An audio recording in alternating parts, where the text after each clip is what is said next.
I have 2 drawers full of socks, and I bought some new socks. I must really like socks, but I didn't have any room to put the new socks away.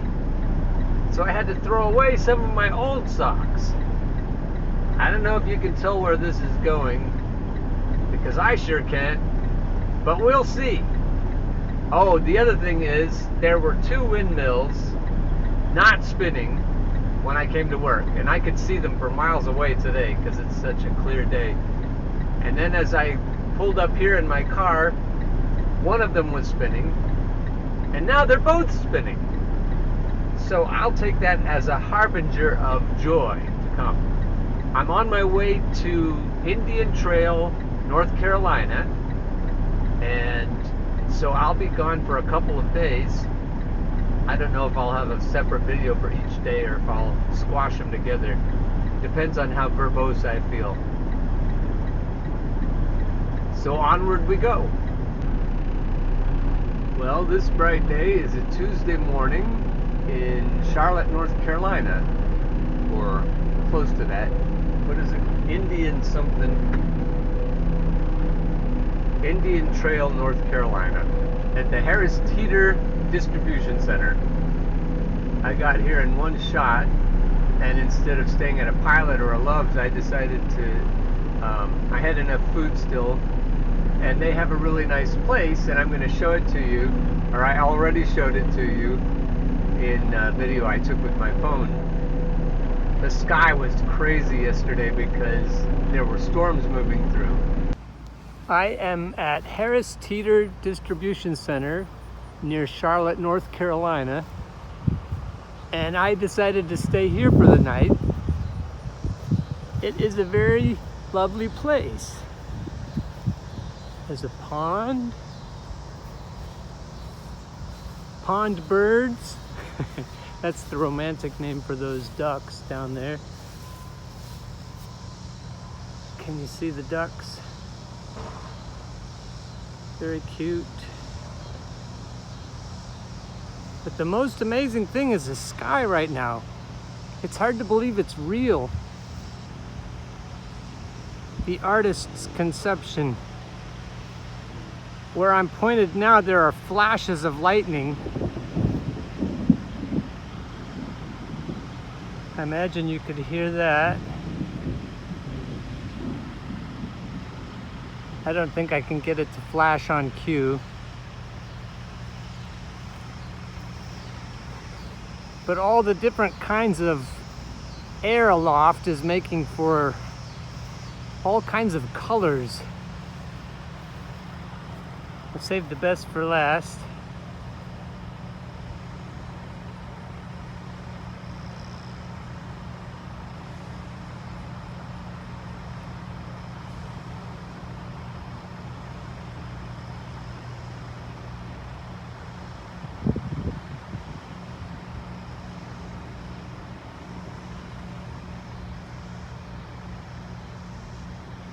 Yeah, North Carolina.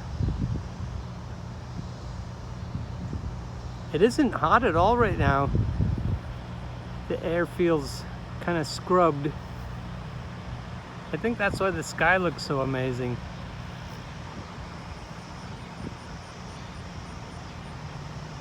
If you wanted to make a puzzle or... Oh, I felt a raindrop. You can see the curtains coming down. I should probably skedaddle. But anyway, that's where I am tonight. It is a bright day. I don't know if you can tell what it looks like. Here at Harris Teeter in Indian Trail, North Carolina. Getting ready. This topic has been simmering a bit. I came all the way to North Carolina in one shift yesterday, and then I stayed overnight at the place at Harris Teeter, and I didn't log on until I got unloaded. So now I have plenty of clock, but it's probably going to be a late night before I'm done tonight. I've been thinking about my sock drawer. In an earlier episode I mentioned that that I got some new socks and I didn't have anywhere to put them. And I must like socks because I have 2 drawers full of socks of various types. I have a lot of dress socks, pretty snappy ones that I probably won't need ever again, or at least not all of them. And I have other socks that are, you know, serviceable. They're not great. But I found that it was really difficult for me to throw away any of them. But I didn't want to throw away anything else in any of the other drawers, which I probably should do. So I just decided, socks for socks. I'm going to throw away some socks. Who's who socks? Sue socks. There's a literary reference for you, especially if you're one of my grandchildren. So I'm going to figure out how to connect socks and room for them in my drawer to emotions that have not served me well over the years. And I'll come back to you because I'm on my way over to pick up a frozen load. It's only half an hour away from where I was, so I'm still in the Charlotte area. And I should be there in about 11 minutes. After that I need to get fuel, both truck fuel, tractor fuel, and reefer fuel. And then I'll be headed north. And along that way I think I'll have a little more wherewithal to think better about how to connect socks and emotions. Then take the second left. Look at this place off in the distance. This looks like that place I found as I was headed to Buffalo, New York. This place might even be bigger. I will find out for you later what it's called here in the Charlotte area. So I'm not in the right place, but it's almost adjoining this building on the other side. So this guy was helping. This guy was helping a driver coming in who's over here. She was charming. And then he was helping another driver go out very calmly, genteelly. And I was sitting in the shade at a picnic table trying to do the socks trick, which is try to make room. I've noticed that people who come to the South from other places, maybe Europe or the West Coast, they bump into that. I lived in Columbus, Georgia for 2 years, and it was really difficult for me at that time. And I think it's what I need to do. I don't need to move to Columbus, Georgia, but I need to figure out, well, maybe I do. I don't know, maybe. But I need to figure out that pacing. And what I have to do is get rid of the socks that are different, that aren't useful in that setting. I don't know if I have to throw them away, but I have to put them somewhere else where I don't have access to them. Because those emotions, when you feel the clock running down, I had the same emotions this morning, even though I wasn't on the clock yet, because I knew that today I have to get, there's that emotion, it's not useful, I have to get, I don't have to get. Whatever doesn't get done one day will get done some other day. And that was almost a mantra that I noticed when I lived in the South.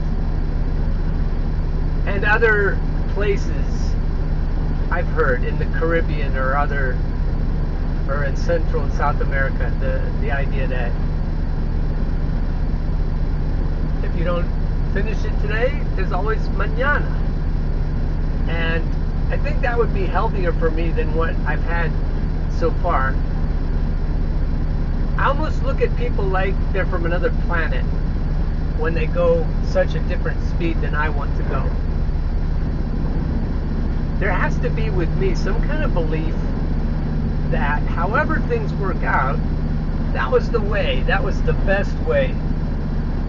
And that's what actually happened. So you can say, well, it's the only way there was, so it has to be the best. Unless we're living in some version of Groundhog Day, where we get lots of takes and we just save the version we like. I saw the rubber marks down here where I was tempted to hang a Yui. The way this person's driving right now, this is like, in my mind, it's like, okay, can you take it?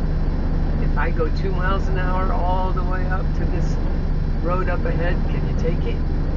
Are you gonna make it? I'm in the same lane you're in. I'm going the same way you are. I have my left turn signal on. What will you do if I just stay 2 miles an hour ahead of you? What will you do if I stop at the stop sign and no traffic's coming and I just wait here a while? Oh, there is traffic coming. I'm giving you a taste of what happens in my head, because it's a kind of claustrophobia. And you could say, well, that's how all impatient people are. And you could say, I'm glad I'm not one of them. And I would agree. It's not easy.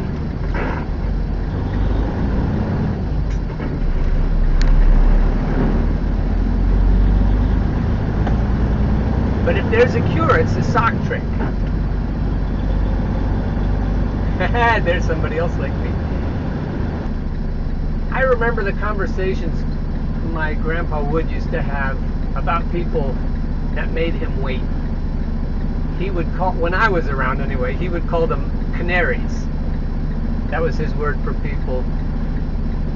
Okay, you canary, what are you doing now? And he tried to have a good sense of humor about it, but he didn't. I knew he didn't. Even as a young child, I knew that he didn't like waiting. And my mom got that from him. She is as impatient as anybody I know. There's probably some sort of fear connected to it. That's what claustrophobia is. Phobia. It's a fear. A fear of waiting. A fear of being delayed. Like this guy is going, I mean, it's almost like a dream. Like the people who schedule nightmares almost couldn't do it better.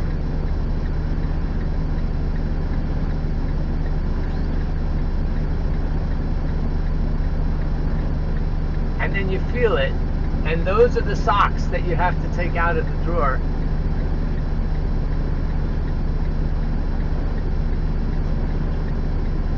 Since this guy isn't going very fast, I think I'll just stop and see what's inside of this receiving door, because he'll probably be a while.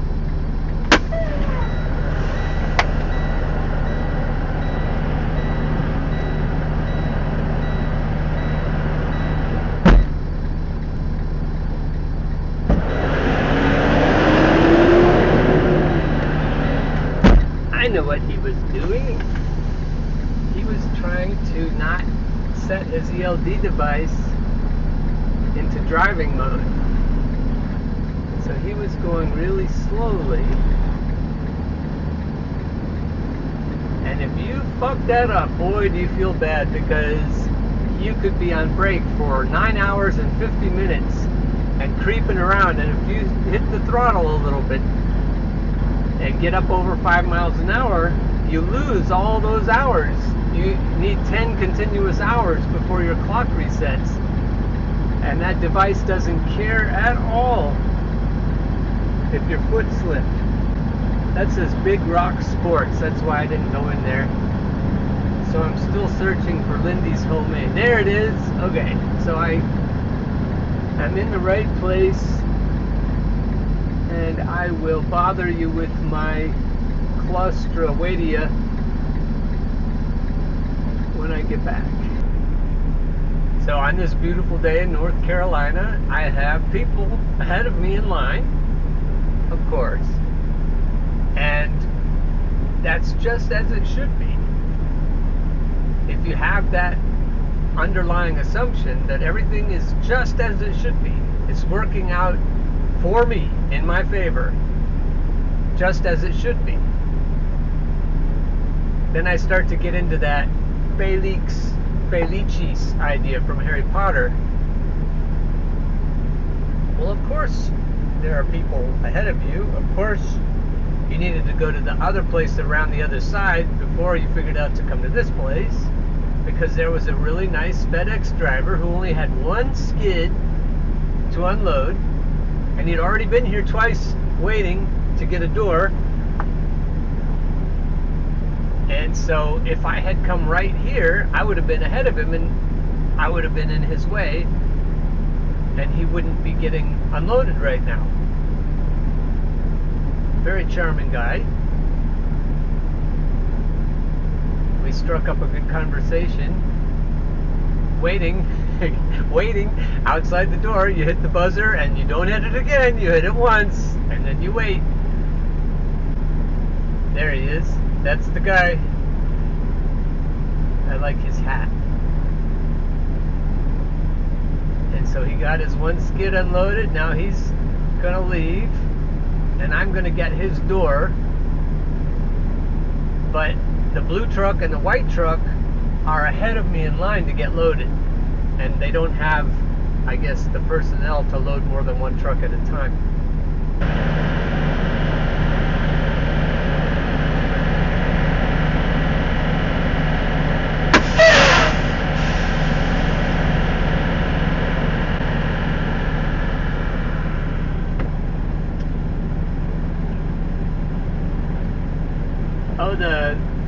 The roller coaster is about to go. Can you see it?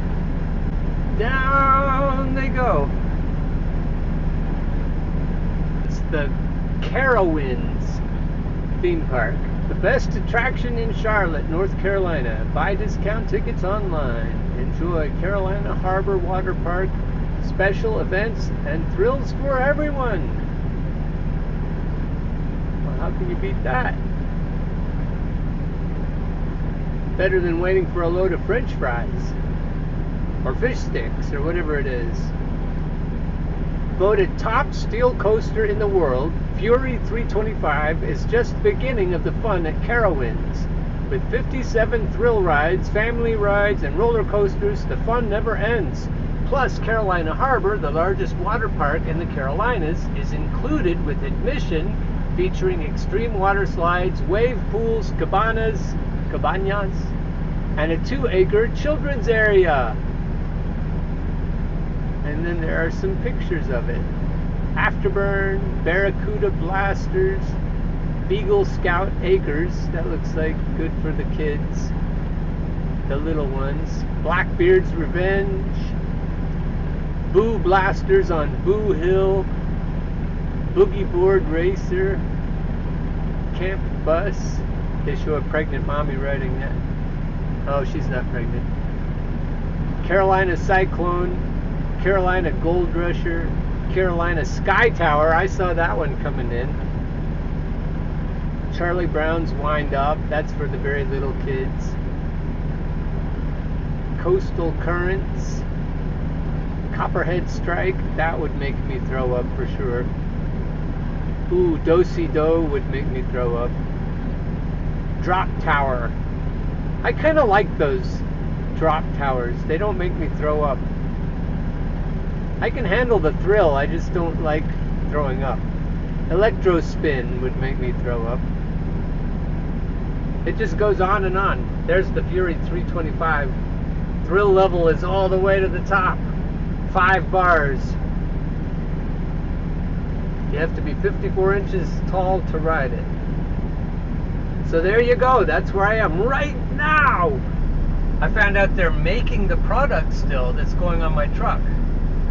Their process puts out about 5 pallets an hour. I need more than that.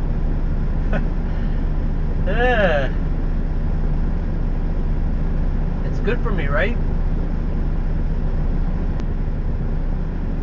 In some ways it's good that I'm behind on my editing, because the lessons I taught myself earlier keep coming back. And that's how all learning works. You don't just learn something. You have to experience it in waves, or curricular pillars, if you've ever read any of my published work. Probably not. And so you keep coming back to the same lessons over and over, and you keep climbing in a circular fashion each time you come back to it. And what I'm learning is that if you have a hard time with waiting, it's a fear of waiting, waitophobia. So people who have that are afraid of life. They're afraid of something. That unreasonable response is rooted always in fear. When I react to things out of proportion to what I think is normal, I have a fear that I'm dealing with that's out of proportion, that's blown up, and deeply rooted, usually. So I ponder as I edit, as I hear myself giving myself advice. I see that it's all the same problem, just different manifestations of the same problem.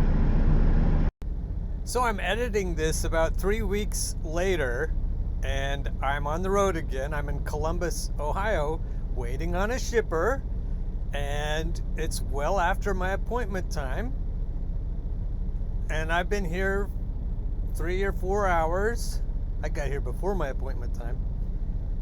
And I have to learn this again. I have to at least go through that cycle I was talking about again and apply it again. And each time, hopefully, I learn a little more. I get a little better at it. We'll see. And so to deprogram, to pull the fangs out of that fear, I have to stop feeling it long enough to see what I'm dealing with rationally, because fear isn't rational at all. And as I get to that place where I'm not feeling afraid, then I realize that the circumstances or the thoughts certainly are not worth the response that I'm giving. When I see what I'm actually up against, either from my childhood or with what I'm dealing with now, or with past relationships or other connections to people, when I see what I'm actually up against, it's almost funny. But not everything is trivial. Not everything is a small problem. But fear blows everything up into immense proportions. So often, when I see it clearly, rationally, it's funny. It's really funny. And when things are funny, you know it's because you're not afraid of them. And it makes it kind of, when you laugh about it, it makes it kind of comical laughter, a weak kind of laughter, like giddy almost, because you're not afraid anymore. Thinking logistically, whether it's in business or in personal matters, you want things to come out in your favor. And you don't have to be a sneaky asshole to make things come out in your favor. If you're a truck driver working independently, if you own your own truck, or trucks, say you have a friend of yours who's driving one of your trucks who gets stuck at a shipper for hours, that's big money that you're losing. And we talked about setting boundaries. If you set boundaries with shippers and say, well, you fucked me over, I'm not gonna be working with you anymore. It's a simple thing. It's just a boundary. But if you're a company driver and your company doesn't mind paying you by the hour to wait at an asshole shipper or receiver,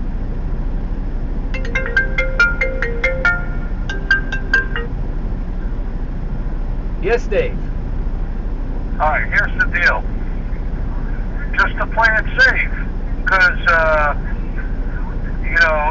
splitting your sleeper, you'll be like early and then late sleeper, and I don't know, just mess you up maybe, probably. Can you make it back here? We'll have somebody do the Robsonia part, and then you can do shuttles when you're, off your sleeper, whatever time it is. Yeah, that's a good plan. Okay? Okay, I'll do that. And that's just a safe bet, so, there's no problems further on down the line. Alright? Alright, very good. Alright, so, just let me know when you're leaving there so we can let them know and we can judge what time you'll be back. Alright? Alright, good strategy. Talk to you later. Thanks, brother. Peace. Peace.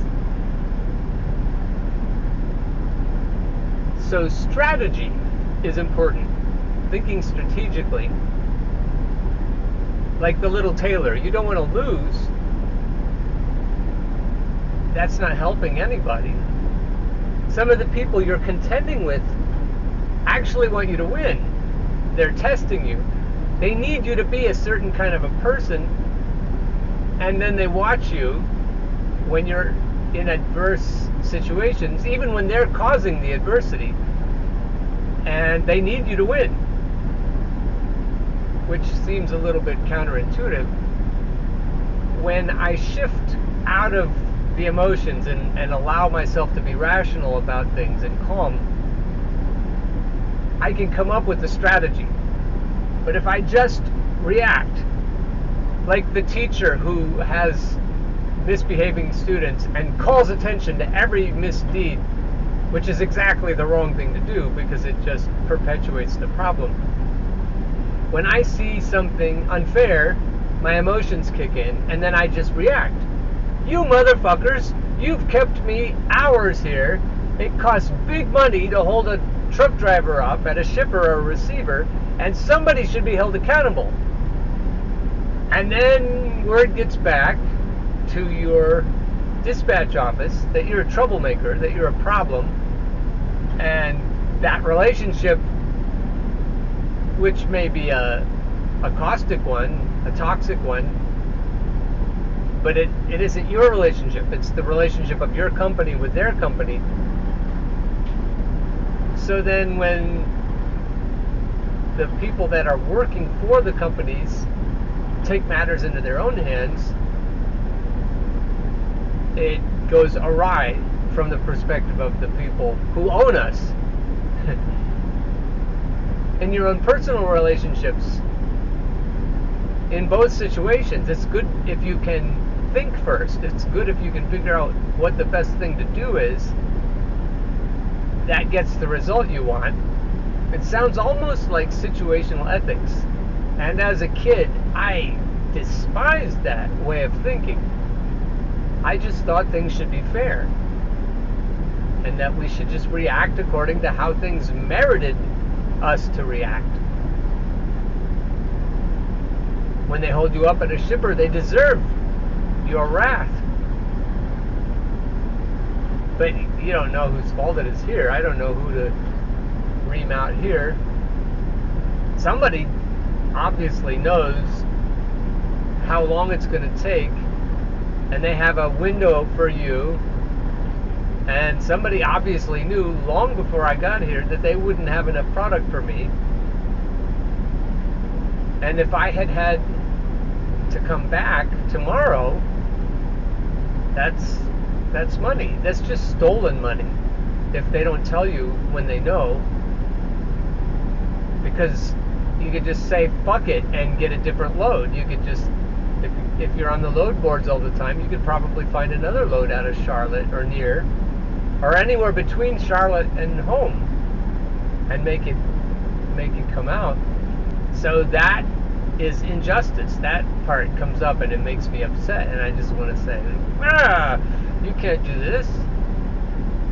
You need to pay for this. Just the way the teacher sees the misbehaving child and says, no, you can't get away with this. I have to call attention to this and punish you for this. When what would actually work is for the teacher to absolutely ignore all that attention-getting misbehavior. It works for parents too, if any of my favorite parents are watching this. The other thing to think about is if you're biding your time. If justice will eventually be meted out, but now isn't the best time for it, then again you have to shift your emotions to a place where you're savvy enough, cunning enough, not to tip your cards early. And growing up, that would have gone down sideways with me. I wouldn't have even wanted to think about it. It would have made me feel dirty. But it's awful getting your own ass handed to you so often. And you think, well, these ass-handing people, don't they deserve to have their asses handed to them? The trick is handing them their asses without becoming the kind of people they are. And that is a legitimate worry.